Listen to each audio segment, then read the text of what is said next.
a la doctora Urenda Kelezú Navarro, abogada general de la Universidad Autónoma de San Luis Potosí.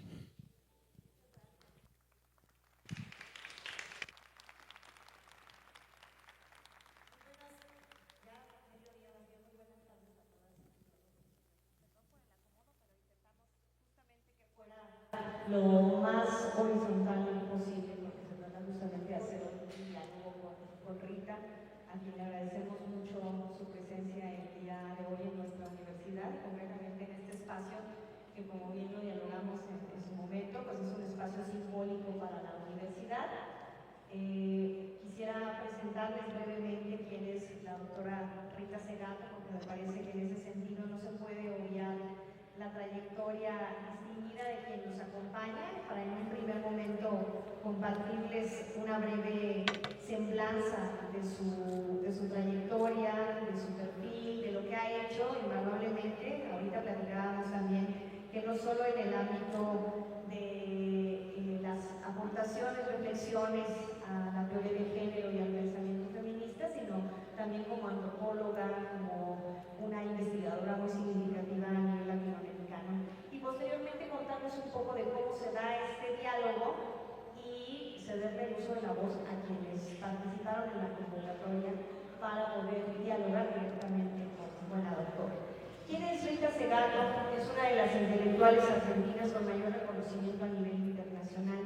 Escritora, pensadora, antropóloga y activista feminista, nacida en Buenos Aires, Argentina, en 1951.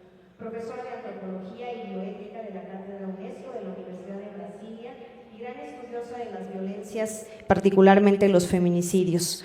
Sus principales campos de investigación se centran en las formas de violencia contra las mujeres y la violencia de género, además de estudios sobre la colonialidad de los pueblos originarios y el racismo. De igual forma, fue perita en los juicios del caso de guatemalteco Sepur Zarco, donde por primera vez se juzgó y condenó la violencia sexual, la esclavitud doméstica, como parte de estrategias de corte bélico por parte de los estados.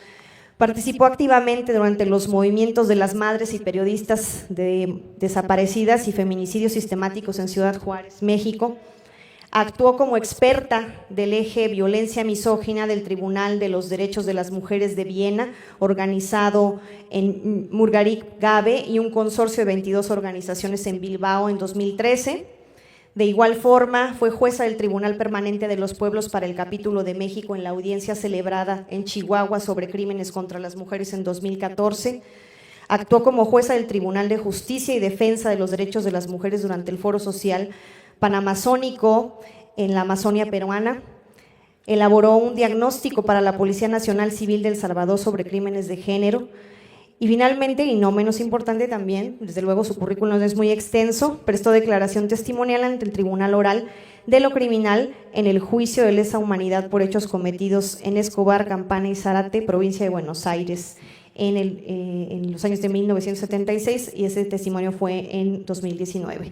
Rita, pues bienvenida a esta casa de estudios que es la Universidad Autónoma de San Luis Potosí. Nosotros quisimos pensar justamente en este diálogo como un espacio, como lo comentaba, más horizontal, y abrimos una convocatoria para abrir la oportunidad a que la comunidad pudiera expresar directamente esas preguntas. Un comité interno hizo una selección de esas preguntas y pues se hicieron sobre dos ejes importantes. El primero de esos ejes, sabemos que este diálogo se llama Las universidades como comunidades frente a las políticas para la igualdad y el sistema de cuidados, y el primero de los ejes lo denominamos obstáculos que enfrentan las mujeres para conciliar los cuidados y la vida educativa o laboral universitaria. El propósito justamente de estas primeras preguntas es reflexionar en torno a lo que pasa en las universidades respecto a los cuidados que sostiene la vida también comunitaria de las universidades como una comunidad. Y para ello, pues seleccionamos dos preguntas. Una de ellas la va a realizar nuestra colega académica del Departamento de Arte y Cultura, la doctora Greta Alvarado Lugo, a quien le pedimos por favor que nos pueda acompañar para poder realizar, o si le podemos pasar el micrófono más bien para que pueda hacerlo también. Acá está la doctora Greta. Doctora. Sí, quiere.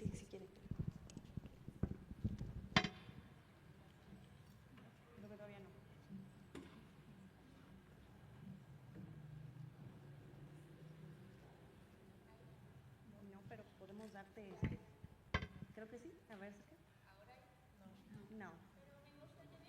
Sí, o te damos uno de estos, mira. Ajá. Esto. Ajá. Esto. Si quieres aquí y yo me paro al lado y eso también me saco.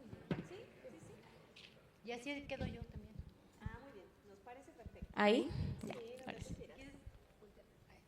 Ok, bueno, la primera pregunta era que cómo pueden las universidades erradicar la violencia de género y promover la equidad si sus estatutos perpetúan criterios como al seleccionar a un nuevo trabajador o trabajadora. Dice, en igualdad de condiciones se priorizará a quienes tengan dependientes económicos, lo que indirectamente podría afectar el derecho a decidir sobre la maternidad o paternidad de manera libre. Gracias, Greta. Le cederíamos entonces para esta primera pregunta y reflexión el micrófono a la doctora Rita para que ella de manera libre nos pudiera compartir. Sí, voy a empezar con una pregunta. No sé si entendí bien. ¿Se priorizará a quienes tengan dependientes económicos? Sí, dice, te la vuelvo aquí la tenemos. Dice, ¿cómo pueden las universidades erradicar la violencia de género y promover la equidad si sus estatutos, que es nuestra normativa, perpetúan criterios como en igualdad de condiciones? Se priorizará a quienes tengan dependientes económicos, lo que indirectamente podría afectar el derecho a decidir sobre la maternidad o paternidad de manera libre. Es decir, que nuestro estatuto le da preferencia a quienes han optado por tener hijos e hijas sobre quienes no, quienes deciden, por ejemplo, en el caso de las mujeres, ser o no ser madres, ¿no? Sí. Bueno, en primer lugar, sería cuestión de no solamente pensar en ese artículo, ¿no?, sino hacer una revisión general, ¿no?, de los estatutos. Yo tengo ciertas dudas sobre la causalidad ley prácticas, o sea, ley comportamientos, ¿no? Hay muchas leyes que son leyes muertas, ¿no? En ese caso, si alguien desea usarla para perjudicar a alguien, podrá usarla. Pero si no existe una voluntad política de alguien interesado o interesada en perjudicar a alguien mediante esa legislación, si no existe esa voluntad política, no será utilizada. O sea, lo que quiero resaltar con esto es que no podremos transformar la universidad si no nos preocupamos también por transformar la mentalidad general de la sociedad, ¿no?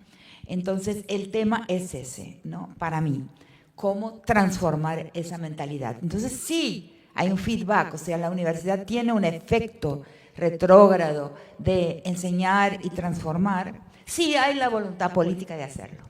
O sea, nada se realiza mediante la ley, porque muchas veces las leyes son palabra muerta, o sea, las leyes no carecen de eficacia simbólica, o sea, y por carecer de una eficacia simbólica real, de una capacidad de persuasión y disuasión, también acaban careciendo de una eficacia material. Y eso lo vemos todos los días en los procesos, en los tribunales, en la acción, en fin, en las decisiones de los jueces, en el retraso de los juicios que nos interesan a las mujeres, en una cantidad de aspectos en el que la ley por sí misma no se ha mostrado capaz de demostrar a la sociedad. Muchas son leyes muertas, ¿no? Y son leyes muertas, de un lado, como esta puede de alguna manera nunca hacer ningún impacto, o son leyes muertas, inclusive aquellas que realmente criminalizan la agresión contra el cuerpo de las mujeres. Entonces, una primera pregunta es, voy por otro lado, ¿no? Primero, sí, importantísimo revisar ese estatuto y ver que en ese estatuto no haya nada, ni explícito ni implícito, ¿no?, que sea capaz, que pueda ser usado para perjudicar la igualdad de las personas, porque las mujeres somos personas. Y eso es lo más difícil.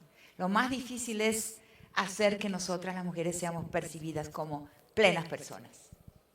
Y eso se ve, por ejemplo, en la manera en que se entienden inclusive los crímenes de feminicidio.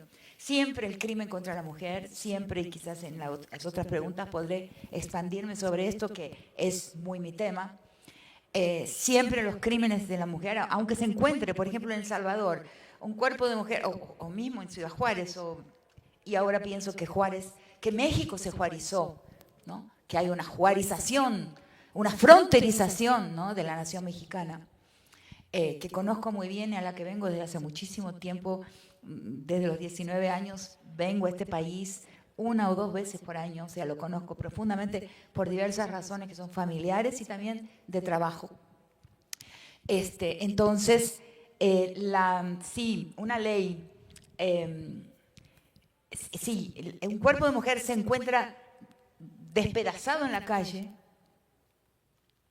y a veces ni siquiera entra en las estadísticas porque no se puede atribuir ese asesinato a ninguna figura de su intimidad, no es un feminicidio realizado en un escenario de intimidad o de interpersonalidad, sino son formas de agresión al cuerpo de la mujer que tienen que ver con las nuevas formas de la guerra, que es lo que tenemos que entender, y que se expanden en nuestro continente y están fuertemente presentes en México, esas nuevas formas de la guerra.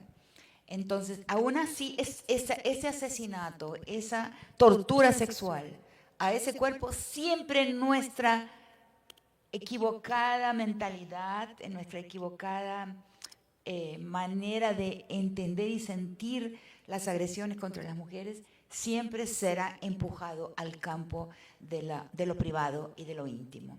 O sea, una primera tarea es cómo retirarlas, cómo transformar las agresiones contra las mujeres en agresiones contra personas plenas, ciudadanas plenas, ciudadanos plenos, ciudadanes, no me gusta, yo no uso la E, pero bueno, en este caso para enfatizar lo que estoy diciendo, la E podría ser necesaria, o sea, con personas de ciudadanía plena, cómo retirar esas agresiones, esos prejuicios, estas exclusiones como el que está redactado en este artículo del Estatuto, y transformarlos en problemas que no son ni de la intimidad ni de la privacidad, sino plenos crímenes públicos. Eso es lo más difícil en el campo del derecho y en el campo de las personas que son operadoras del derecho, ¿no? Jueces, procuradores, fiscales, defensores, defensoras, en fin, mismo los medios y la sociedad en general, todos nosotros y nosotras, instintivamente, casi irreflexivamente, empujamos todo lo que nos sucede a las mujeres al campo de lo íntimo y de lo privado. Eso es lo que hay que corregir. Gracias, Rita. Sin duda que la reflexión es importante porque efectivamente creo que cuando hacemos una revisión de la normativa universitaria, de entrada encontraremos que gran parte de nuestra normativa no ha cambiado, no obstante que hemos tenido reformas. Algunas sí han logrado permear en incluir o en reconocer, más bien dicho, derechos de las mujeres, pero aún nos sigue faltando un camino muy importante que recorrer, como el que menciona Greta, que no solamente es privativo del Estatuto Orgánico de la Universidad, que es la columna vertebral, sino de los contratos colectivos de trabajo, de los sindicatos, sino de los reglamentos, sino de mucha de la normativa, circulares, lineamientos que existen en las universidades, porque habría que reconocer que justamente pues, las universidades nacen como espacios en donde las mujeres irrumpimos. Son espacios con lógicas eminentemente masculinas, conventuales, exactamente. ¿No? Entonces esto es muy difícil de desplazarlo porque, como decimos, como una gran autora, que es un libro de cabecera para mí, Carol Bateman, que dice que una cosa es la ley, el contrato ciudadano, pero por debajo de ese contrato ciudadano para siempre se perpetúa la ley de estatus. La norma. Y eso nunca ha sucedido, nunca hasta ahora en la historia, pero creo que quizás estamos en puertas de poder transformarlo. Esa ley, esa normativa de estatus, ¿no? Tanto de género como racial, el blanco vale más que el no blanco, o el más oscuro. El que tiene aspecto eurocéntrico vale más su palabra, ¿no? Tiene un capital racial que hace más importante su palabra que aquellos y aquellas que somos de este continente. Y también el que es varón tiene más estatus, prestigio, influencia su palabra, más valor su palabra que la palabra que es emanada de un cuerpo de mujer. Por eso muchas veces pregunto, ¿qué es lo primero? No te ofendas, porque vos sos una abogada absolutamente excepcional. Sí, porque lo sé por varias razones. Pero ¿qué es lo primero que aprende una mujer que estudia Derecho? ¿Qué es el derecho? A vestirse. A vestirse. Oh, sí. A cómo establecer una distancia entre su papel público masculino, aunque tenga un organismo de mujer, y el resto de la sociedad. Y eso me consta. Entonces, ¿cómo afirmar con la presencia esa exclusión que en el fondo es colonial? Su papel patriarcal, colonial, de autoridad pública, donde ese público y político tiene significados que emanan de una historia muy precisa, que es la historia conquistal, colonial. Así es. No sé si se entiende, pero pueden contradecirme, pueden preguntarme, y aquí estamos vamos abajo. Era lo que te iba a decir, que si nos movíamos nos podemos ir acá, o si nos ayudan a movernos hacia atrás, vamos a hacer un breve Abajo de break. los Nos podemos ir también, podemos quitar la mesa y podernos ir aquí abajito para poder estar. Gracias. Eso mero. Sí, así está bien. Pues yo creo que nos podemos ir, sí, y abrimos más bien las tarimas hacia los lados, si les parece, nada más para ¿nos vendríamos acá, doctora? Sí, a los lados, exactamente. Exacto, gracias. Y nos queda mejor acá, nos replegamos poquito, porque habían estado los días que sí nos quedaba, nos alumbraba ahí un poquito bien. Sí, gracias. Acá, doctora, mire, acá estamos. Ahorita nos acercan la mesa.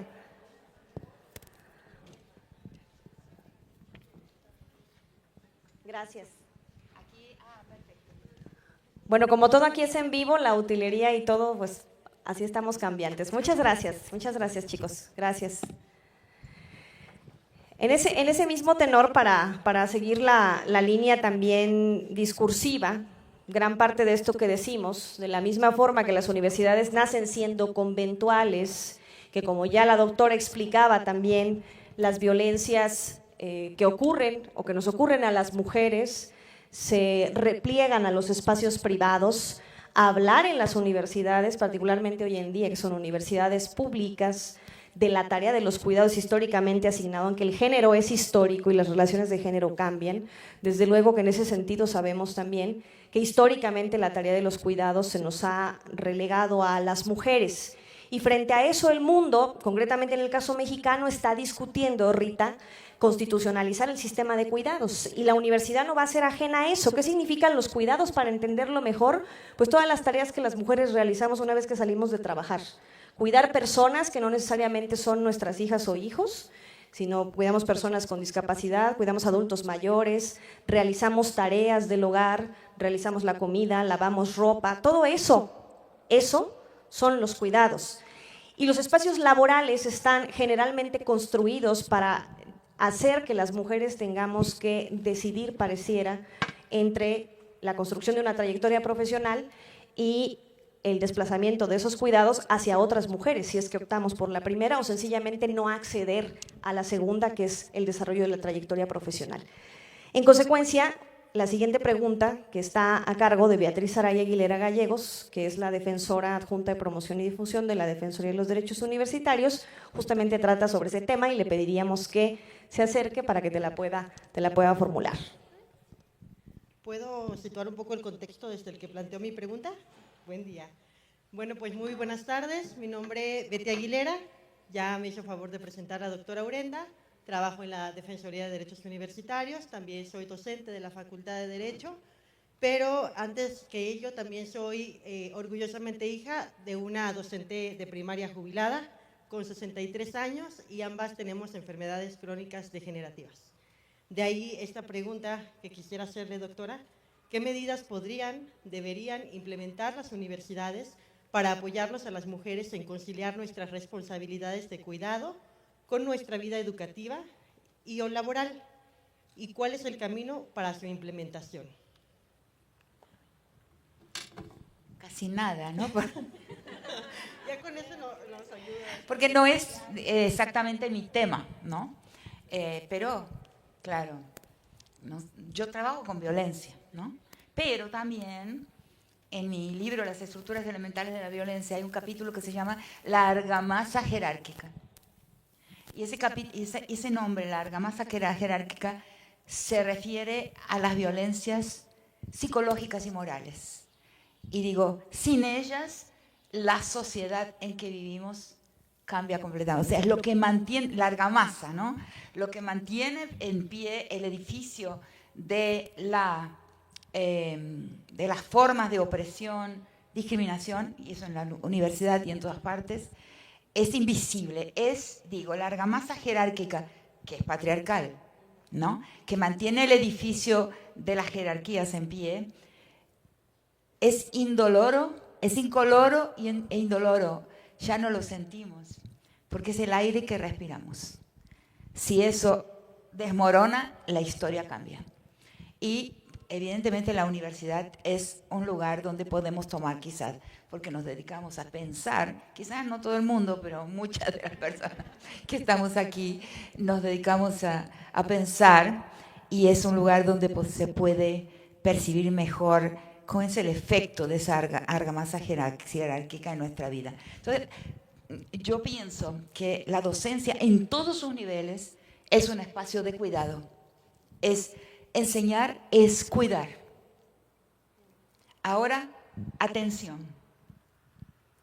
No creo que el cuidado pueda ser asalariado. Y eso, inclusive una gran autora, que es mi amiga también, que es Silvia Federici, que escribió un libro sobre eso, volvió atrás. Y dice, la única manera de garantizar el cuidado es generar comunalidad. O sea, las formas de comunalidad son las que...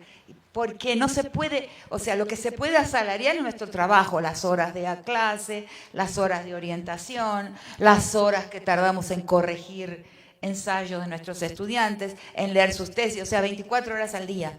Eso sí. Ahora, el cuidado es de otro orden, tiene que ver con el afecto, tiene que ver con el cariño, tiene que ver con la sensibilidad al sufrimiento de la persona que estamos cuidando, a su vulnerabilidad, ¿no? A los aspectos que fragilizan a esa persona. Y todo eso no puede ser transformado en lo que Marx llama trabajo alienado. No es que no soy una marxista dogmática, para nada, pero hay algunos elementos importantísimos de la teoría que Marx va a desarrollar que nos sirven, y una es la teoría del trabajo.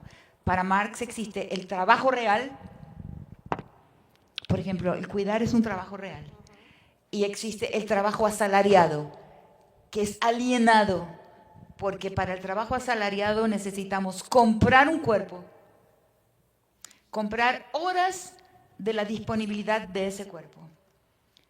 Y entonces ese cuerpo comprado por horas, por una medición de tiempo moderna, se aliena de su producto.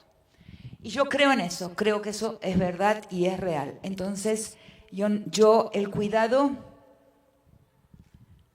por ejemplo, una empleada doméstica que trabaja para mí, puedo pagarle sus horas de trabajo conmigo, pero aunque le pague lo mismo que yo recibo por mi trabajo de docencia universitaria y de investigación universitaria, nunca podré pagarle el afecto que me entrega.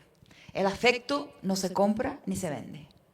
Entonces ahí hay un límite y una necesidad de pensar mejor. O sea, y ahí recuerdo, por ejemplo, mi periodo en que escribí mi tesis en el Reino Unido, que fue simultáneo al gobierno de Margaret Thatcher. Margaret Thatcher, una mujer con cuerpo de mujer, organismo de mujer y todo lo que hace a un cuerpo de mujer, fue la mayor enemiga de las mujeres. Cerró las guarderías, no sé cómo las llaman en México, las crèches, las guarderías públicas donde las mujeres trabajadoras colocaban a sus hijos para poder trabajar. Al cerrarlas, las mujeres tuvieron que, porque fue un momento en el Reino Unido en que hubo una gran crisis del mercado de trabajo, no había trabajo. Fue un momento tremendo de desempleo, de números enormes el desempleo. Entonces, ¿cómo resolver el problema del desempleo, de la crisis, del paro, como se llama en España, de la crisis del mercado de trabajo, haciendo que las mujeres no compitieran por empleo y volvieran a su casa? ¿Qué hicieron las mujeres? Y eso lo vi porque lo viví. Se organizaron en comunidades de mujeres. Entonces los niños rotaban. O sea, un día en la casa de una, un día en la casa de la otra, un día en la casa... Comunidades de niños también, que ahí formaron también su comunalidad de niños. Y eso es otro tema, las escuelas. Para mí, soy un poco... Me cancelan todo el tiempo porque digo unas cosas que... Pero bueno, entonces... para mí en la universidad, en la escuela, en las escuelas que frecuenté, que fueron muy buenas, públicas siempre, pero excelentes en mi país, fue tan importante el tuition, o sea, la educación, las aulas que recibí, como las comunalidades que se construyeron ahí.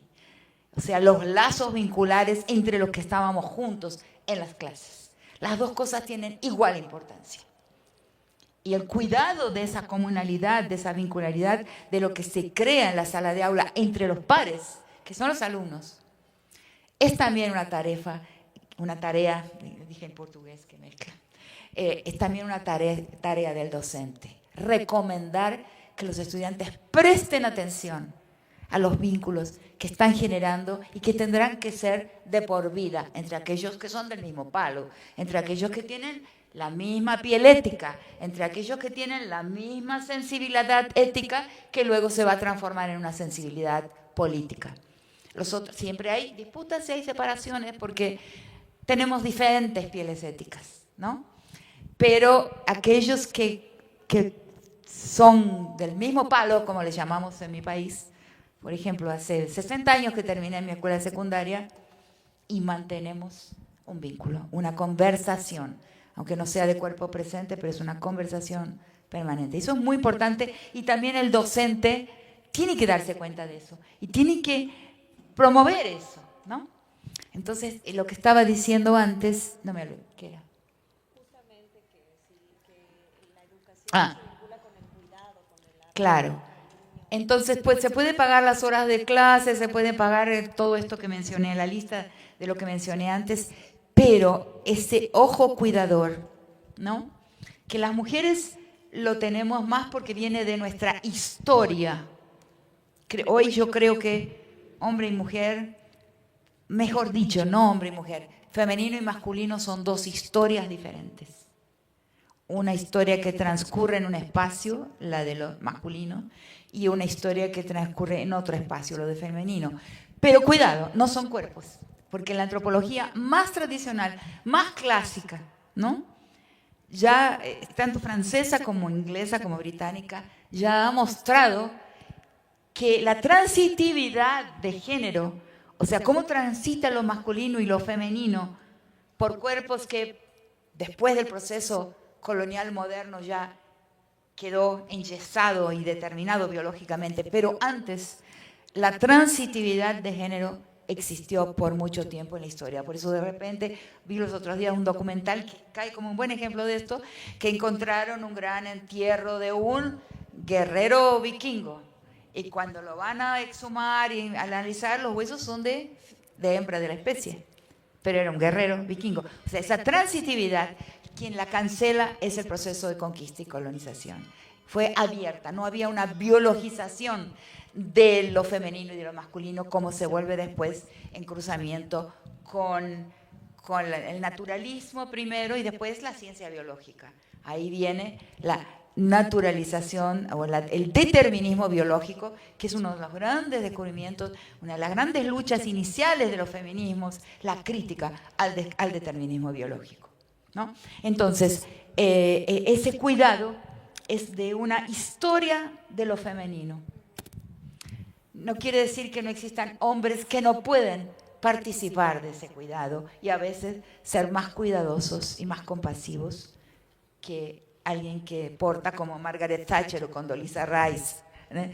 Un organismo de mujer, pero que son mujeres bélicas, mujeres que forman parte de la otra historia, ¿no? No sé si... Sí. Creo que la reflexión es muy importante porque justo una de las grandes aportaciones que tú has hecho a esta discusión, me hiciste recordarla, tiene que ver precisamente con historizar, hablar de la necesidad de no relativizar las construcciones culturales, porque precisamente estas son las que no nos permiten ver el entramado histórico de esto que genera la colonialidad respecto, por ejemplo, al cuidado que tú bien lo mencionas ahora. Todo está en el tiempo. No existen pueblos de costumbres y pueblos de historia. Es falso. Quien inventó eso estaba mal intencionado. Todo pueblo está en la historia.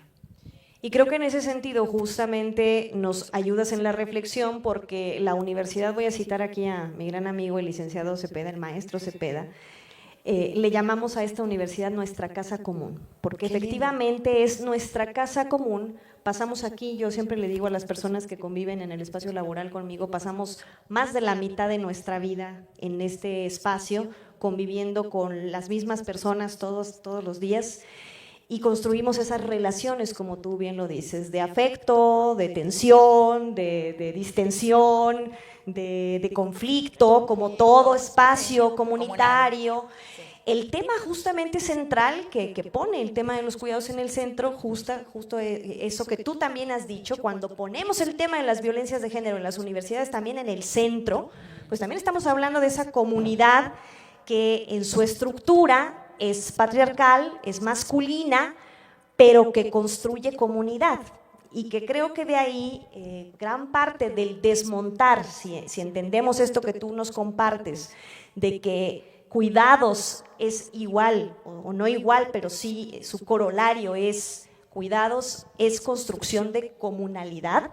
Sí. Tendríamos que estar pensando la universidad en esos términos, sí, para desmontar esa estructura patriarcal, conventual, de un espacio como este, y que esa casa común, efectivamente, en razón de la pregunta tanto de Greta como de Beatriz, para los cuidados, para las mujeres, más allá del andamiaje normativo, permita que estas relaciones se transformen. Sí. Yo hablo del error de Freud. El error de Freud es la envidia del falo. Creo que es al revés. Y eso en el campo de la inteligencia es un problema serísimo. La inteligencia femenina es envidiada, a veces de forma fatal. Y en las universidades eso se ve claramente. Hoy en día yo pienso que hay muchos feminicidios que son cometidos por violencia, por envidia.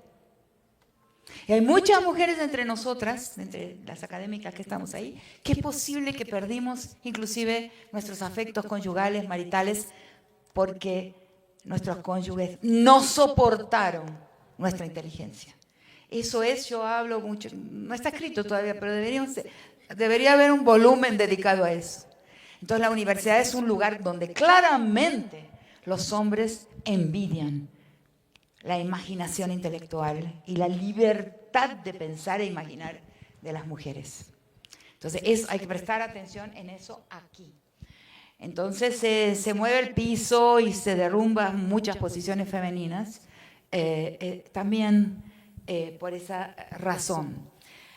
Ahora, comunalidad y patriarcado. Claro que existe un patriarcado comunal y por lo menos en mis argumentos, en mis textos, precolonial. Porque hay algunas autoras, creo que de una manera, ojalá hubiera sido verdad, pero no se puede adherir a una cosa así, imposible, como María Lugones, que se basa plenamente en una tesis doctoral de una africana llamada Oyeronke Oyebumi, que ha afirmado, yo creo de una manera bastante oportunista, porque sabe que eso es seductor, porque sería maravilloso, pero no puede ser afirmado, de que en el mundo precolonial no existía una jerarquía patriarcal o una opresión patriarcal. Aunque existía esa transitividad de género, sí existía un patriarcado. El patriarcado, o sea... menor densidad. De menor densidad, como tú lo dices. Yo voy a pensar en eso porque cualquier antropólogo sabe que en sociedades tanto de Nueva Guinea como amerindias de nuestro continente como africanas, en sociedades así llamadas tribales, existe la casa de los hombres. O sea, existe la titulación, ¿no? Un hombre para ser hombre en esas sociedades, no en todas, pero en muchas de ellas, tiene que atravesar una formación que se da y probaciones más que pruebas, que se da en la casa de los hombres hasta que demuestra que es capaz de soportar, enfrentar la muerte, soportar el dolor y encallecerse para titularse como hombres. Ese fenómeno, esa iniciación masculina también existe en el mundo de la sociedad moderna, de una forma más disimulada. No hay una casa de los hombres, pero existe también. El hombre tendrá que demostrar algunas cosas para ser mirado como un hombre, para que venga su papá o su tía y le diga, hijo mío, eres un hombre. Horrible, la verdad es que no es nada bueno. No hay ninguna afirmación encomiable en esta felicitación. Trae implícitas muchas cosas que fueron empeorando con el tiempo. Entonces, y voy a explicar por qué. Entonces, esa iniciación masculina y esa titulación como hombre implica diversas probaciones. Y eso existía desde antes del proceso de colonización, de conquista y colonización del mundo, de África, de América y del resto del mundo. Entonces, pero ¿cómo era un patriarcado comunal? ¿No? Era otro tipo de patriarcado. Y cuando voy a buscar inclusive respuestas para esto, voy a escuchar a las mujeres de Chiapas. Voy a buscar las antropólogas que hablaron sobre Chiapas. Porque las mujeres de Chiapas dijeron, no hay que buscarlo en el futuro, hay que buscarlo en el pasado. Y eso para mí lo saco de ahí. O sea, por lecturas sobre etnografías sobre mujeres de Chiapas. En el pasado había formas que se deben recuperar para trabajar por un mundo de igualdad. Porque en el mundo comunal, si bien existía un patriarcado, pero por ejemplo no era un patriarcado letal como es el contemporáneo. No había el femicidio o el femigenocidio. O sea, tanto el genocidio, como dice Simone Bauman, o era teórico, ¿no?, del Holocausto, que es un continuador de Hannah Arendt, él va a decir, el genocidio es moderno, habría masacres, exterminios de varios tipos, pero no el formato genocidio, antes de la modernidad, antes de la racionalidad genocida. Y yo afirmo que el femicidio, y lo que llamo ahora el femigenocidio, que es el de las nuevas formas de la guerra, también es moderno y no podría existir en el espacio comunal, en un espacio doméstico, ¿no?, vigilado y atravesado por una cantidad de presencias, que era doméstico, pero atravesado por la aldea entera y mirado por la aldea entera. Cuando se nucleariza la familia y queda en el medio de 4 paredes, 4 muros, encerrada ahí, y se despolitiza, se intimiza y se privatiza, ahí morimos las mujeres y son abusados los niños. Antes no. Entonces hay, en el curso del tiempo, a partir de la conquista, colonización, modernización, porque según Aníbal Quijano, y este es el verdadero giro del pensamiento de la colonialidad del poder, es necesaria, dice, la conquista y la colonización para dar inicio a la modernidad. No hay modernidad sin mundo colonial. El giro del pensamiento decolonial está allí, ¿no? Entonces, en este mundo colonial moderno y de constante modernización, ahí es donde las mujeres nos vamos volviendo más y más y más frágiles. Entonces, reconstruir lazos comunales implica la vigilancia, una vigilancia posible que el Estado no puede realizar, no es posible, no se ha mostrado capaz.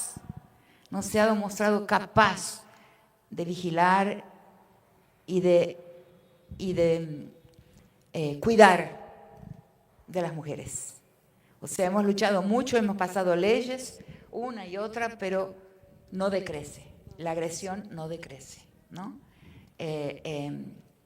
Entonces, esas legislaciones son importantes solo si las personas se transforman en jueces ellas mismas.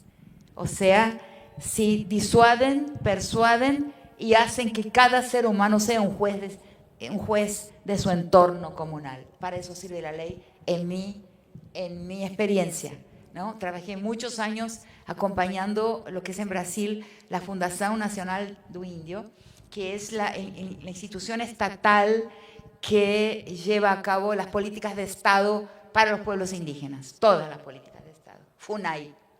Entonces hay un momento en que un par de mujeres indígenas va y le pide al gobierno de Brasil, al nuevo presidente que iba a asumir en aquel momento, 2003, iba a asumir el PT, el presidente Lula, les pide medidas para las mujeres indígenas.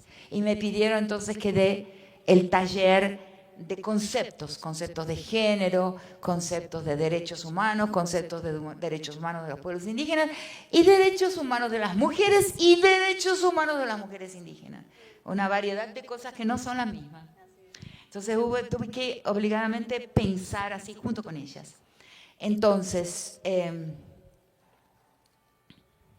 me olvidé por qué mencioné esto. Porque justamente hablábamos sobre si había relación entre pensar a las universidades como comunidades de cuidados, pero pensadas también desde entonces, la comunalidad. Claro, tuve que ir, y ahí viajé por más de 10 años, por 11 años y medio, por todo el Brasil con las personas de la FUNAI, llevando las nuevas leyes contra la violencia, por ejemplo, contra la violencia doméstica. Y en muchos lugares me daba cuenta que esas mujeres a las que le estaba anunciando la nueva legislación de defensa de la mujer no podrían llegar a un tribunal, porque vivían en aldeas absolutamente distantes de cualquier tribunal. O sea, el tribunal era algo imposible, longínquo, distante, hasta en su concepción.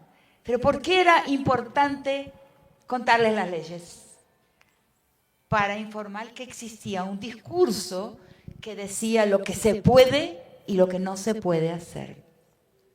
Entonces, con esa noción de lo que se puede y lo que no se puede hacer, de las agresiones que se pueden recibir y las que no se pueden decidir, y ahí está el maravilloso artículo de la CEDAW, de la Convención para la Eliminación de la erradicación de la discriminación de las mujeres, que dice algo fundamental para todas las personas que estamos aquí, que hay costumbres que son crímenes. Y eso la humanidad por mucho tiempo no consiguió pensarlo así, que hay costumbres que son crímenes y son pasibles de juicio. Entonces, llevar esta noción a las mujeres de los pueblos tribales las transformaba ellas mismas en jueces en sus propios espacios. Y sin eso no cambia el mundo. Sin eso no cambia la sociedad. Sin eso no cambian las relaciones. Entonces, la comunalidad permite eso, permite algo que es algo que me quería referir, que dentro del campo de la antropología hay un campo que a mí, ya al final de mis tiempos, antes de retirarme y jubilarme y volverme emérita, eso sí, enseñaba, que es el campo del pluralismo jurídico. O sea, ¿qué es justicia desde una perspectiva indígena? No es meramente la punición, el punitivismo. Inclusive no hay cárcel, no hay pena de muerte, lo que hay es destierro. Destierro por un año, por algunos meses, y en casos muy extremos, destierros vitalicios para el resto de la vida. Se expresa ahí un derecho que no está en la Carta de Derechos Humanos, pero es un derecho muy bien pensado por los pueblos indígenas, que es el derecho a tener un pueblo. O sea, alguien desterrado, como en el caso de las migraciones. Inclusive estuve mirando un pequeño documental de una persona que debe estar aquí presente, no sé, Fortunata, ¿sí está? Hola. Maravilloso, que muestra cómo la expulsión de los migrantes es en realidad, sería para un pueblo indígena el más, y es para muchos indígenas, el más terrible de los castigos, más que la cárcel y más que la pena de muerte, porque viola algo que no está considerado en la Carta de Derechos Humanos, que es el derecho de una persona a tener un pueblo, ¿no? Entonces, pero entonces, el pluralismo jurídico también, al tener otro tipo de penalidades, tiene también otro tipo de discusión de los crímenes, de los delitos, que no tiene artículos de la ley. Cada delito es único y tiene que ser entendido en su contexto y entendido en su singularidad, cosa que es imposible en un tribunal. Es imposible en un tribunal de derecho moderno, de derecho positivo moderno.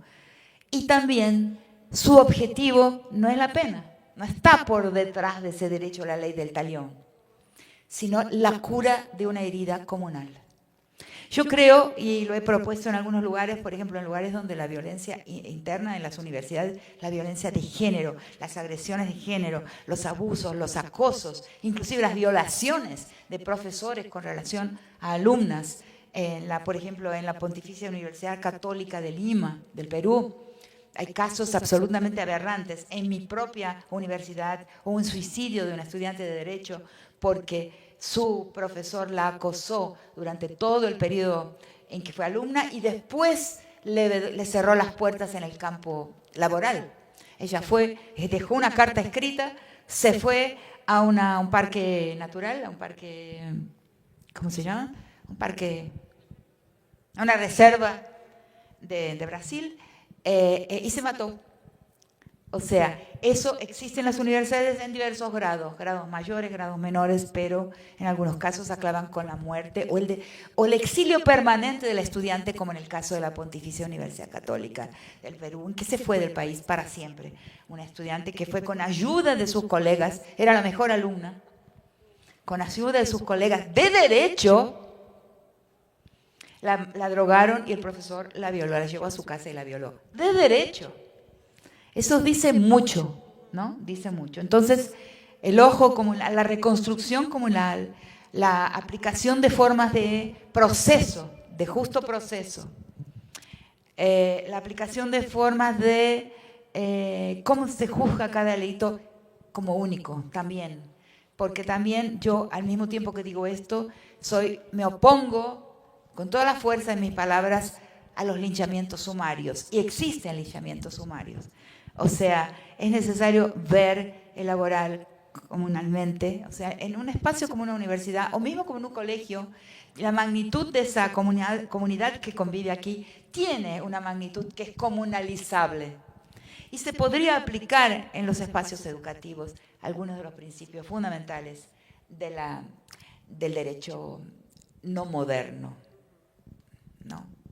Sí, y creo que como bien lo mencionas, quisiera hacer una breve pausa. Acá hay sillas, todas y todos son nuestros invitados especiales. Si no, le pediría por favor a quienes están acompañándonos, si hubiera todavía de las dobladas, que les pudieran ofrecer para que puedan sentarse quienes nos acompañan. Y acá hay espacio para quienes también están acá, se puedan sentar. Les invitamos a que se acerquen más.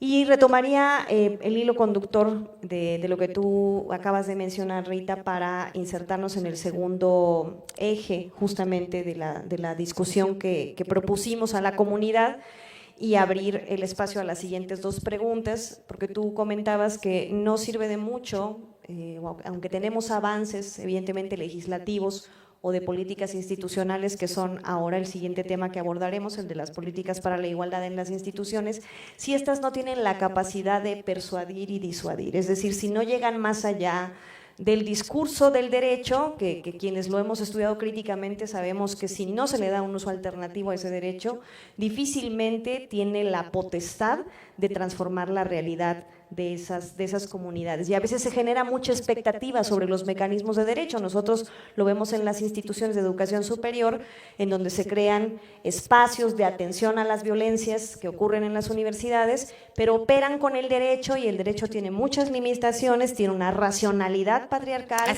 que imposibilita el acceso a la justicia en el terreno del campo universitario. Y ahí quisiéramos pues darle el uso de la voz justamente pensando en cómo garantizar la igualdad sustantiva, el acceso, como ya también lo comentaban, a los cuidados, pero en general a las políticas para la igualdad en las instituciones. Quisiéramos cederle el uso de la voz a Wendy Montserrat Jara Cifuentes, estudiante de esta universidad, para que pudiera pasar a formular la pregunta correspondiente. Wendy, si estás por aquí, ¿no la vemos? ¿No está? Si no, le daremos… ¿Wendy no está? Bueno, le daremos entonces lectura a la pregunta de Wendy, Rita, que dice, ¿qué deberían hacer las universidades para actuar contra los maestros y compañeros? Ya tú hace un momento lo decías, que no necesariamente el punitivismo tiene la respuesta, pero eso se espera, ¿no? Que agreden a las mujeres estudiantes y cómo asegurar que los campus sean espacios seguros para todas, Rita. Sí. Claro, la sentencia, que podría ser asambleística, podría ser comunal, tiene que ser ejemplarizante. Sí. Ahora, ¿cuál es la relación entre punitivismo y ejemplaridad? ¿No? Habría que reflexionar sobre eso. Te aseguro que nunca se me ocurrió, se me está ocurriendo ahora. ¿Cómo reflexionar sobre la diferencia entre asambleísmo y comunalidad? Y asambleísmo y ejemplar, ¿se dice? ¿O ejemplar? Castigo ejemplar, ¿no? Y, Ejemplaridad. no, pero ejemplaridad y castigo podrían tener diferencias, ¿no? Bueno, en la colonia, como platicábamos hace un rato, eran iguales, ¿no? Le platicaba a Rita de cuando José de Gálvez colgó 80 cabezas. Eso Que es un inaugura castigo nuestro ejemplar, mundo. Y exactamente. eso inaugura nuestro derecho, eso Exactamente. inaugura la modernidad. Así es. Porque es como de acuerdo con la perspectiva de la colonialidad del poder, es con la conquista y la colonización que la modernidad se inaugura. Entonces, podría haber una ejemplaridad de otra forma que garantizase la transformación del sujeto agresor, porque yo sí creo, trabajé con violadores en la cárcel con un grupo muy grande de estudiantes durante mucho tiempo. De ahí salen mis textos sobre violencia. Al terminar esa investigación con violadores para entender la violación, me di cuenta de dos cosas. Una de ellas es que era absolutamente fundamental hacer al agresor hablar. Porque el agresor muchas veces, sobre todo los que están presos, tiene un vocabulario muy reducido, no sabe hablar.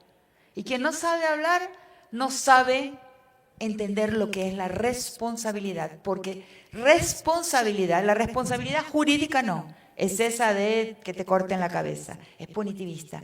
Pero la responsabilidad filosófica, la responsabilidad de vida, es la capacidad de saber responder por lo que hemos hecho. ¿Qué quiere decir responder por lo que hemos hecho? Es hablar, explicar y entender. Nosotros mismos, nosotras mismas. Porque ¿no? Quien esté libre de pecado, que tire la primera piedra. Cuando fui a entrevistar a los presos, porque elegí ese tema a partir de una pregunta, de una solicitación que nos hizo el rector de nuestra universidad, de responder al secretario de Seguridad sobre violaciones que estaban sucediendo y creciendo en número en la ciudad de Brasilia. Y yo dije, voy. Y cuando elegí ir a la cárcel a entrevistar a violadores, la frase que me vino a la cabeza es nil humanum alienum puto, que no quiere decir puto como en español, ¿no? Que quiere decir considero. Entonces, nada humano, no considero extraño nada que sea humano. Entonces, porque ¿qué hace nuestra opinión? ¿Qué nos enseñan a hacer? Nos enseñan a otrificar, a condenar, ¿no?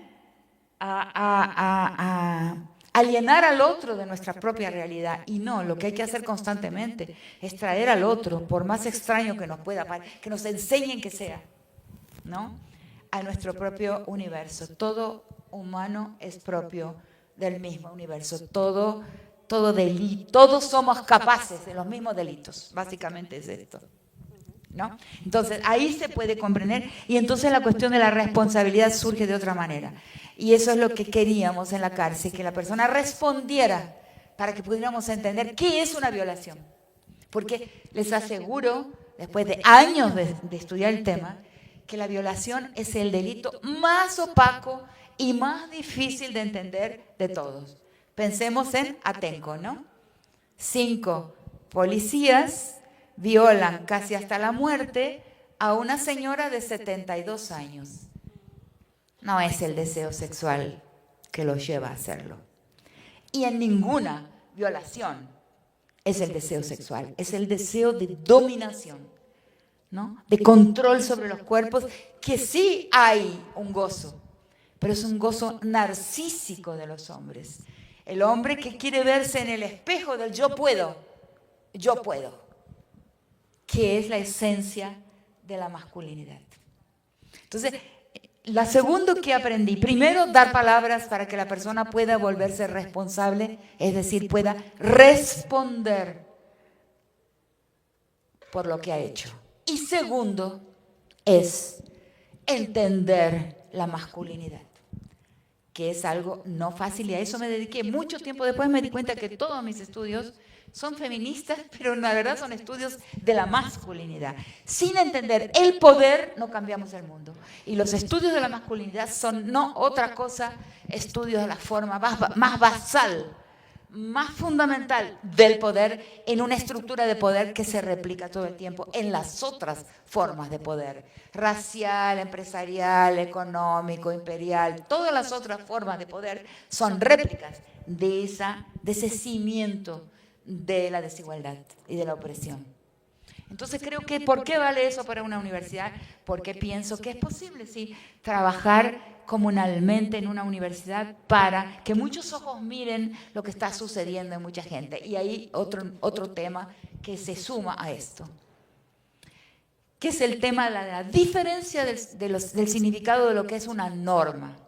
Entonces, cuando entramos, y esos autores que cito, que después, si quieren, les interesa el espacio a esos autores, pero la norma se vuelve norma moderna, punitivismo, inclusive se inventa en la cárcel, es la norma positiva moderna. La norma comunal no es esa norma. Entonces, pensémoslo así, la norma comunal es prescriptiva. Le dice a la gente cómo debería comportarse y cómo no debería comportarse. Y se podría usar la ley pasada a un código penal o a una constitución a ese carácter prescriptivo. O sea, son recomendaciones de cómo se debe convivir para que la vida sea mejor para todas las personas, incluyendo el violador. Porque yo, por ejemplo, he recibido un testimonio de un violador que me dice: cuando violé sentí que yo había muerto. He escuchado una vez a una otra persona que ha matado, en una circunstancia que a veces relato, y me dijo: sentí que cuando maté yo había muerto. 2 veces recibí ese mismo testimonio de 2 personas de 2 países diferentes. O sea, cuando se atraviesa un límite, el sujeto muere también. Entonces, hay una victimización del agresor. El agresor también se victimiza. Entonces, nosotras las mujeres no trabajamos por una vida mejor para las mujeres. Nuestra lucha es para una vida mejor de toda la sociedad, incluyendo los hombres, y de toda la humanidad. El objetivo de las reivindicaciones de las mujeres, de las luchas de las mujeres por la vida, es por una buena vida. Y no es solamente una buena vida de las mujeres, sino por una vida buena de la universidad completa, la sociedad completa y la humanidad completa. Eso debemos comprenderlo y decirlo, porque somos malentendidas. No son luchas faccionales las nuestras. Nosotras no somos de facciones. Entonces, la norma comunal prescribe cómo deberían ser las conductas para ir construyendo un mundo más amable. Las normas positivas, modernas, en las que el feminismo se ha agarrado mucho, son normas proscriptivas, con artículos de la ley. Haces esto, te corto la cabeza. ¿No? Te pongo 10 años preso, 20 años preso. O sea, son punitivas porque son proscriptivas. Y las otras son prescriptivas. ¿Cómo podemos devolver al mundo? O sea, yo sí pienso que hay personas que deben ser retiradas de circulación porque no han podido transformarse, o no desean transformarse, o no han sido expuestas a discursos y prédicas de transformación de su subjetividad, o porque están demasiado dañadas y son demasiado rencorosas. O sea, creo que la maldad es infelicidad y es rencor. Y muchas veces es envidia también. Envidia por lo que no se tiene, por lo que no se pudo tener por alguna razón. Entonces, ¿cómo podemos volver un mundo que juzgue más? Que a pesar de reconocer que hay personas que no pueden ser colocadas en sociedad porque matarían, por ejemplo, pero no son todas. ¿Cómo es posible también colocar en medios que pueden ser comunalizados de nuevo formas de normativas prescriptivas y de juicios que lo que quieren es regenerar el tejido comunal, o sea, curar las cicatrices dentro de esa comunalidad, ¿no? Sí, Rita, y justamente pues creo que nos has mostrado esa diferencia importante que me parece que las instituciones de educación superior no podemos obviar. Es decir, claro que tenemos que construir mecanismos legales, protocolos de atención a la violencia de género, de hostigamiento y acoso sexual. Desde luego que tenemos que tener las instancias que sancionen, pero también tenemos que pensar como comunidad otras estrategias importantes. Es un camino anfibio, dentro y fuera del Estado, porque solamente dentro del Estado no llega, ha mostrado que no consigue llegar a destino. Entonces es anfibio, hay que caminar dentro del Estado, pero comunalizar también las prescripciones de la ley. Sí, y justamente para seguir con el hilo de la conversación, no quiero obviar, como hace un momento también, preguntar si está la última pregunta que se formuló, y en el supuesto de que no estuviera, daríamos la oportunidad a dos personas de aquí, de quienes están presentes, de formular alguna pregunta, pero el comité escogió la pregunta de Denise Díaz Pedrosa de la Universidad Autónoma de Yucatán.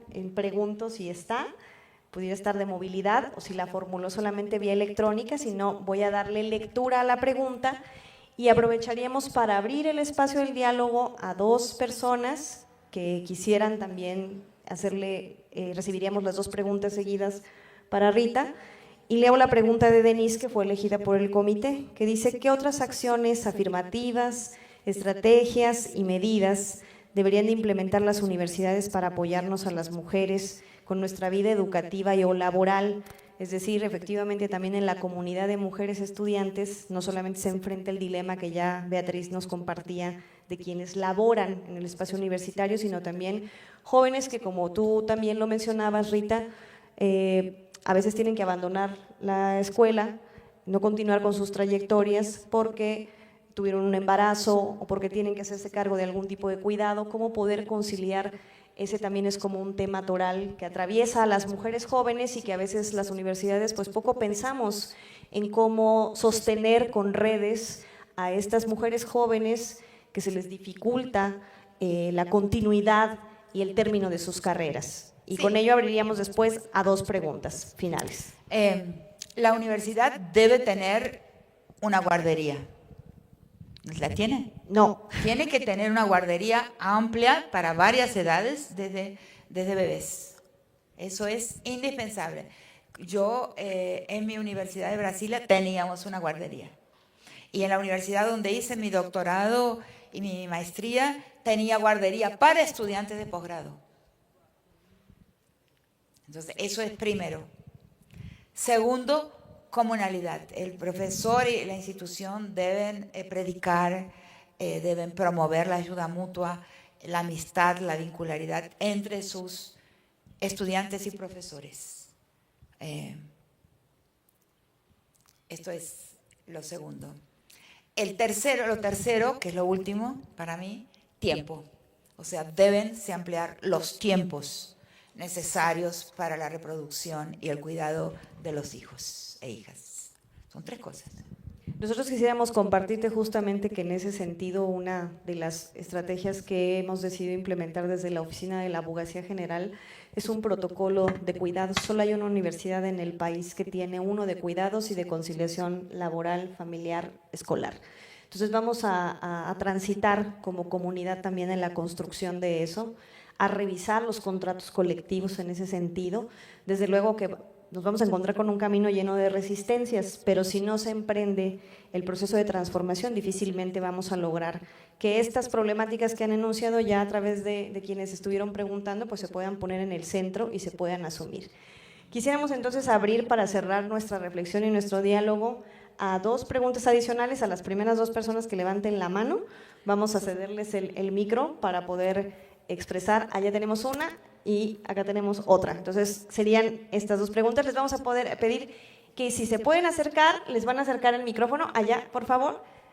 Si pueden decir su nombre, de dónde vienen, por favor, para que Rita pueda escucharles y responderles. Sí, muchas gracias. Patricia Julio, de la Facultad de Ciencias Sociales y Humanidades, pero yo soy científica de Ciencias de la Tierra, para que si cometo algún error conceptual, bueno, puedan disculparme porque no soy científica social, aunque yo creo que esto nos atraviesa a todos, ¿no? Independientemente, y es un gusto que una antropóloga esté aquí hoy, ¿no? Porque una de las cosas que tenemos en esta universidad es que hay un poco interés por las carreras de ciencias sociales, incluso pues nos han querido decir que como no tenemos muchos estudiantes, las cosas se ven difíciles. Y aquí es una prueba de que las ciencias sociales, y en especial la antropología, claro que tienen mucho que decir en este y en otras muchas cosas de las universidades y de las sociedades. Entonces, qué bueno que está aquí Rita y que nos da justo, ¿no?, el por qué sí es valioso que las ciencias sociales sean una parte sustantiva de las universidades en estos momentos tan importantes y tan trascendentes de muchos cambios que está habiendo en una sociedad. Y por ahí va, no hemos tenido una rectora en esta universidad, y eso dice mucho de lo que está pasando en una universidad, de su verticalidad. Y bueno, aquí es cómo las mujeres de esta universidad podemos empezar a crear esa comunalidad cuando tenemos tanta verticalidad, ¿no? Porque aquí es muy vertical todo, ¿no?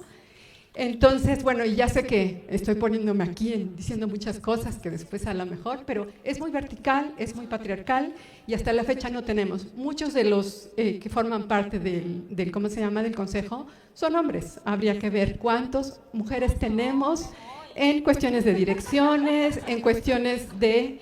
Y bueno, esa es la realidad, no podemos taparla. Y a mí me alegra mucho que haya gente que empiece a hablar de manera frontal y honesta de lo que nos pasa, porque es la primera forma. Entonces, ¿cómo le hacemos para romper la verticalidad de esta universidad y que realmente mujeres valiosas hay muchas? Mis colegas, yo conozco colegas súper inteligentes, súper destacadas, pero resulta que sigue prevaleciendo la cuestión de los hombres. No son más inteligentes que nosotros, no son más creativos que nosotros, pero a veces romper la verticalidad, y claro, a quienes hablan o a quienes son diferentes, ya sabemos cuáles son las consecuencias. Pues ahí te quedas y ahí te quedas. Entonces, a mí me gustaría mucho que hablara eso de qué representa que en una universidad no haya una rectora y que la mayoría de los funcionarios sean varones. Muchas gracias. Gracias.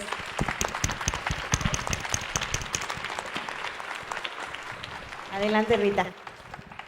Qué bien, ¿no? Sí, y es una realidad. Bueno, hay unión entre las mujeres de la universidad, que a veces no es tan fácil, pero tienen que mancomunarse alrededor de llevar a los cargos de decisión de las políticas científicas, porque es un problema, en Brasil también tenemos ese problema, puede haber científicas extraordinarias, pero al final quien está en los papeles, en las funciones de la decisión de política científica son varones. Entonces tenés una pirámide, por ejemplo, carreras, letras, servicio social, algunas que son clásicas de este tema, inclusive filosofía, que tienen una gran cantidad de alumnas mujeres, ciencias de la educación, una gran cantidad de alumnas mujeres, y es una pirámide. Después, en el posgrado ya es igual número, alumnas mujeres y alumnos de posgrado varones. Después, en los cargos docentes ya son más varones. Y en los cargos de decisión de política científica ya son solamente hombres. Entonces eso hay que tenerlo claro, hay que hablarlo, hay que graficarlo, hay que mostrarlo y hay que contestarlo. Pero para eso se necesita una unión entre las mujeres, ¿no? Ahora sí quiero decir lo siguiente, eso es fundamental, pero también, cuidado, que el cuerpo de una mujer no garantiza que esa mujer tenga lo que se llama conciencia de género, que quiere decir conciencia de que viene de una historia no masculina. Eso también hay que tenerlo en cuenta cuando se eligen las representantes para estas nuevas funciones. La mujer tiene que tener una sensibilidad y una conciencia de que viene de una historia distinta a la historia del masculino. Pero evidentemente es necesario decirle a los hombres que ya no monopolizan. Lo que pasa es que los hombres lo necesitan por una equivocación muy grande. Yo siempre digo que ¿qué define la masculinidad? Y primero me equivocaba, decía que eran 7 poderes. Y después pensando junto a algunos amigos que son espinocianos y amigas, también una alumna que es filósofa, una gran lectora de Spinoza, me di cuenta de que no son 7 poderes, son 7 potencias. Y es distinto. Entonces, ¿qué son las potencias que definen la masculinidad? Y yo no creo que no deba existir la masculinidad, no. Son la potencia sexual, la potencia física, la envergadura física, la potencia bélica, la potencia política, la potencia económica, la potencia intelectual y la potencia moral, porque el juez es el varón. Aunque sea con un organismo femenino, la posición de juez todavía es de varón. Y como ven acá, la posición de la potencia intelectual es todavía conventual, ¿no? Ahora, lo que han sentido los hombres de forma creciente a partir de la colonial modernidad y hasta en la dirección del presente, es que tienen que transformar esas potencias, probarlas con poder. Y el hombre,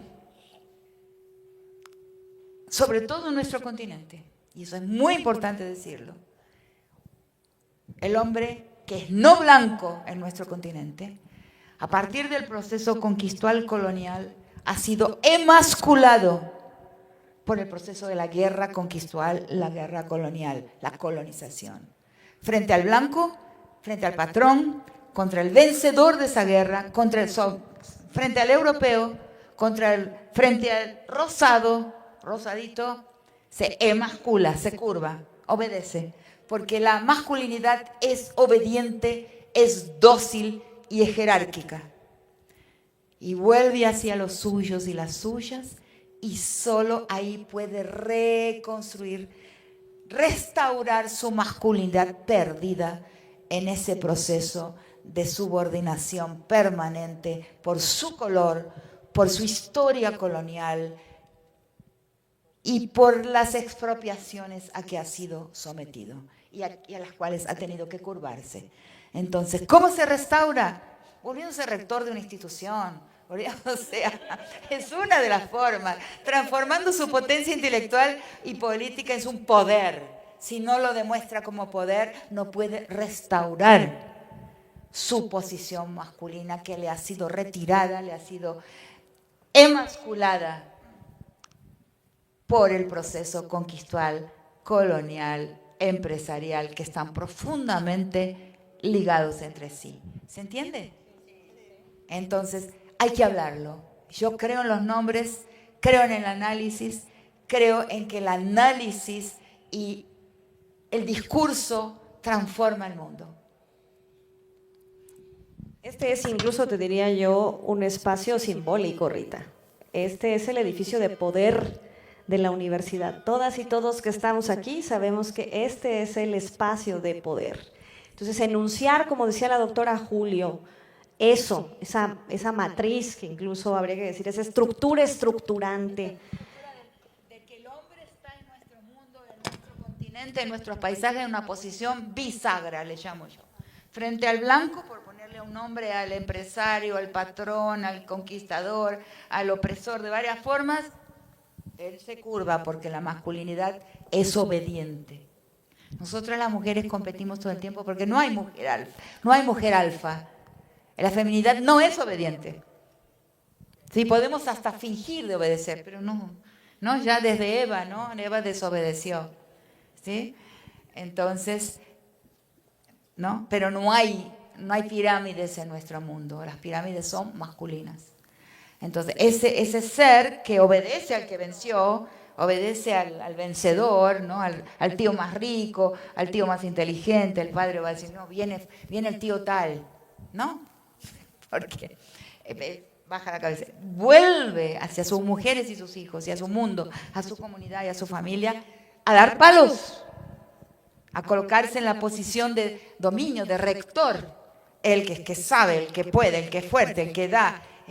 Y eso es violencia, esa es la argamasa jerárquica. Y eso, si no lo desmontamos, la historia entera no cambia.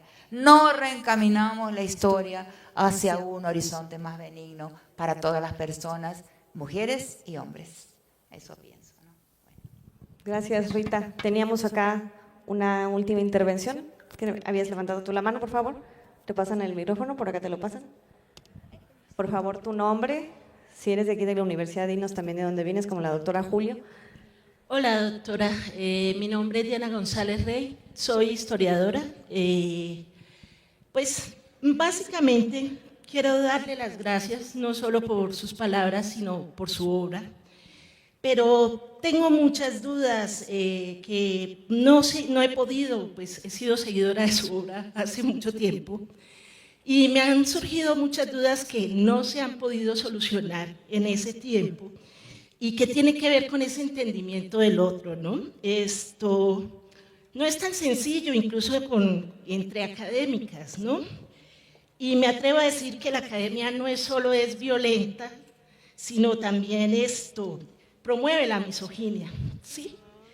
Entonces, he tenido la oportunidad de compartir con mujeres que se han dicho a sí mismas feministas, grandes académicas, que a la hora de tomar decisiones resultan pues tan conflictivas o pues, suelen ser peores que las que tomaría un hombre, ¿no?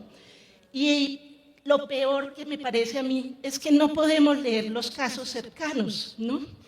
Nunca se leen los casos que se tienen muy cerca, incluso entre los espacios académicos.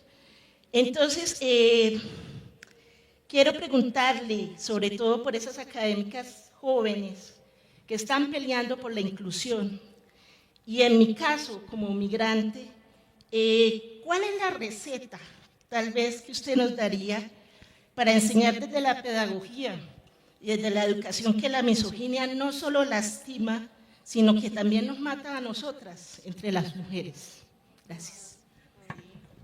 No, yo, si quieren que te cuente, una de las famosas feministas de Brasil era mi jefe de departamento y consiguió que yo atrasara la obtención de mi titularidad como docente en la universidad durante 8 años. O sea, lo que estás diciendo lo sé, pero no me hace dejar de ser feminista, pero ni un poquito. O sea, existe eso que estás diciendo, pero cuidado con aceptar que eso pueda significar que las mujeres debamos desistir de entender el mundo desde una perspectiva femenina. Y ahí lo que digo es el siguiente: hay mujeres que no tienen, que no operan a partir de la categoría conciencia de género. Pasan a ocupar un cargo y se masculinizan. Porque por eso es algo que he dicho muchas veces, los cargos tienen género. Los cargos tienen género. Y por eso las palabras son importantísimas. Conciencia de eso.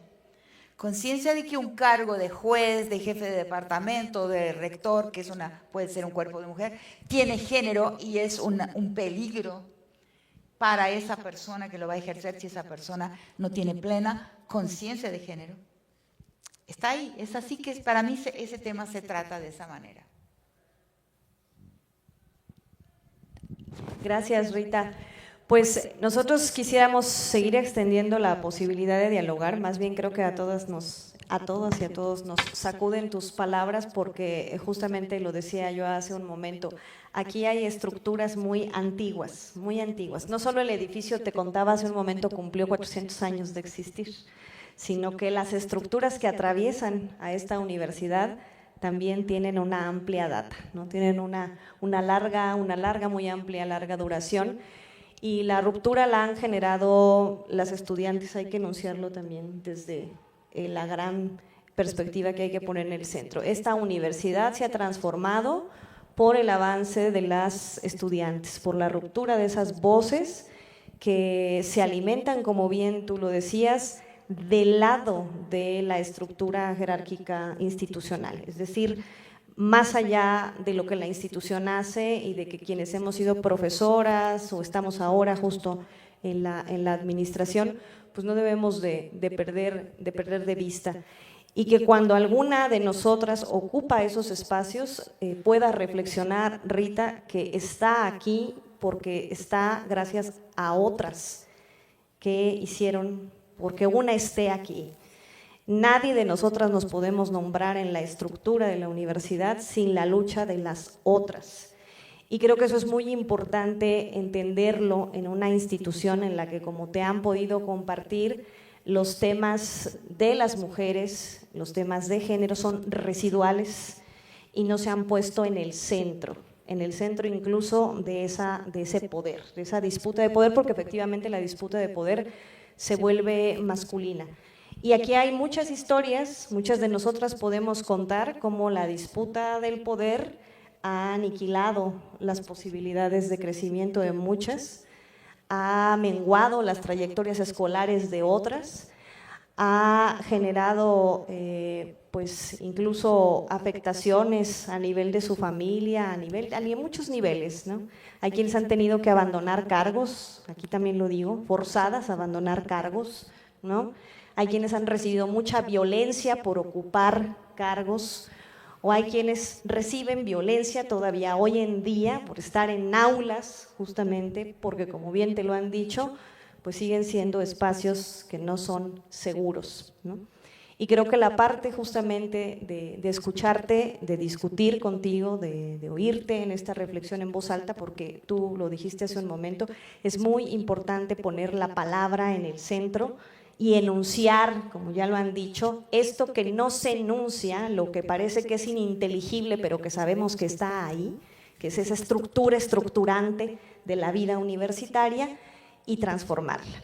Yo quisiera pedirte una última reflexión para que podamos cerrar y pueda pedirles que nos puedan traer, por favor, el agradecimiento que tenemos para ti, si nos pudieras brindar unas palabras de cierre que quizá puedan ser evocativo, esta posibilidad de que el resto, si me permites tantito, nada más queremos escucharla, también un momentito, ¿qué pudiéramos decirle a toda esta comunidad que no está aquí todavía presente? Tenemos incluso muchos campus en otros lados, como bien pudiste, Rita estuvo en Tamazunchale, también era importante no centralizar la actividad de la presencia de Rita, gracias allá al apoyo de nuestras colegas también que están allá, pero creo que es importante escuchar un mensaje a esa comunidad que está continuamente en resistencia, pero también en reflexión y con la necesidad de nutrir la esperanza y la utopía de una casa común distinta, Rita. Sí, para cerrar.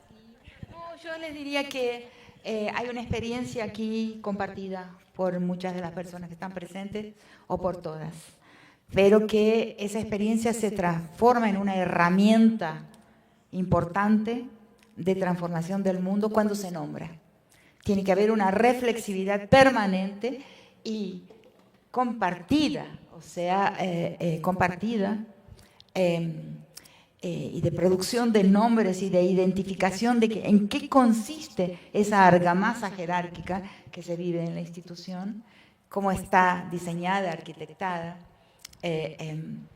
cuáles son los fantasmas que habitan aquí y que nos impiden, ¿no?, caminar en la historia, nombrarlo, o sea, nombrarlo para poder tratarlo, porque no se puede, nosotros somos una especie lenguaraz, somos una especie lenguaraz, eso lo dice Heidegger, no lo digo yo, pero tenemos que ejercitarlo, ese carácter lenguaraz de la especie, es necesario ejercitarlo todos los días, porque solo se desarrolla con el ejercicio.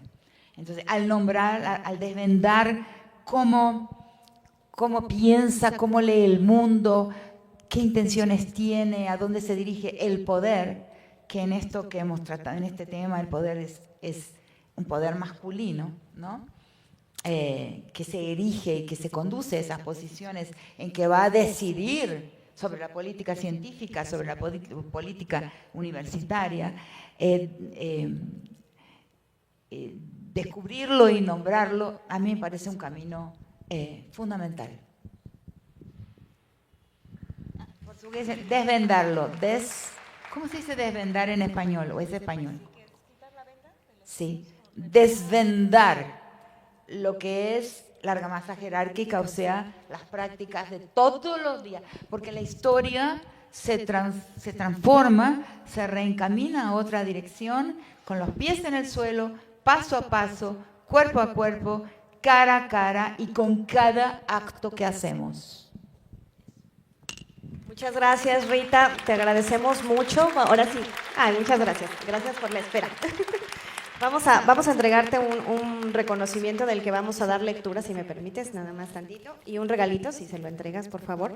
Este es un quexquemetl, justamente de nuestros pueblos originarios aquí de la Huasteca Potosina, y vamos a darle lectura a tu... Sí.